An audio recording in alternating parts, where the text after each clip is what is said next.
All right, this is done using Audacity version 5, version 2.0.5, and we are going to open up a file that I have predetermined will be a good example.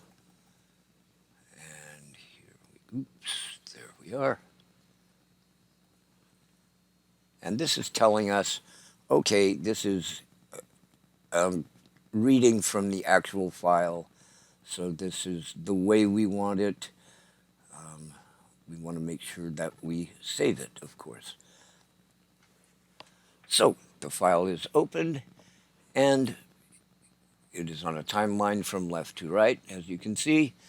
Notice here that I have added a spacing of silence here. This is to give myself a little extra buffer room, and I'll explain why, and you'll see why very soon. So I am highlighting the file with my left mouse button. I'm holding it down and highlighting the entire file. That is the whole timeline. That is what we're going to be analyzing as we go to our Analyze option here and select Regular Interval Labels. Now this, we need to do each of these fields so that they are just right for our application. So we are starting from 0, so that is already there. Label placement method is label interval. That is also what we want. Now, label is the term that they are using for just the file name. So your label is the file name and the file names of each sound that is going to be a subset of this longer sound.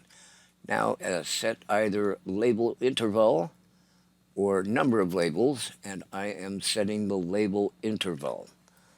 And I am saying I want 9.566 seconds per sound file. Once I have done that, once I have defined a label interval, this makes the next field irrelevant. I'm going to label text or make it my file name, so I'm going to, let's see, this is fine. And at the end of it, I'm going to put a dash just because the next field is going to say where we want 2 digits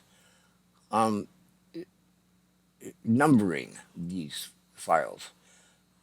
So I'm going to say I want 2 digits after the file name.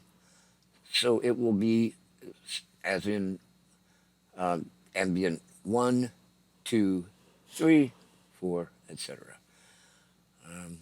Begin numbering from 1, add final label, no. Adjust label interval to fit, no.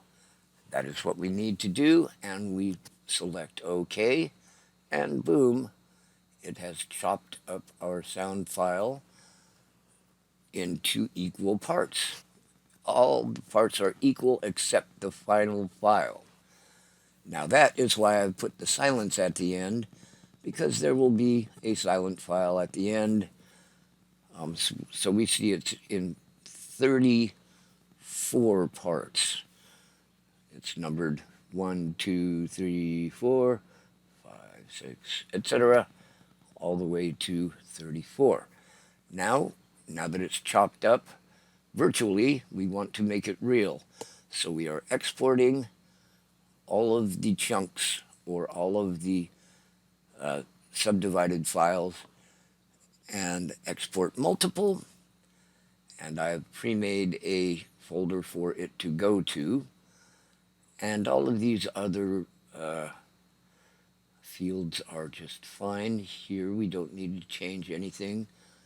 And so I'm going to say export, and boom, it's saying, okay, here's file number 1, and that's done. Okay, file number 2, 3, 4, etc. We can click that as long and as quickly as we want it, and it will wind up getting near the end. There's 33, there's 34, that should be it. That's it. And it has been exported into those into that folder, and I just need to remember that, 34 is going to be silent.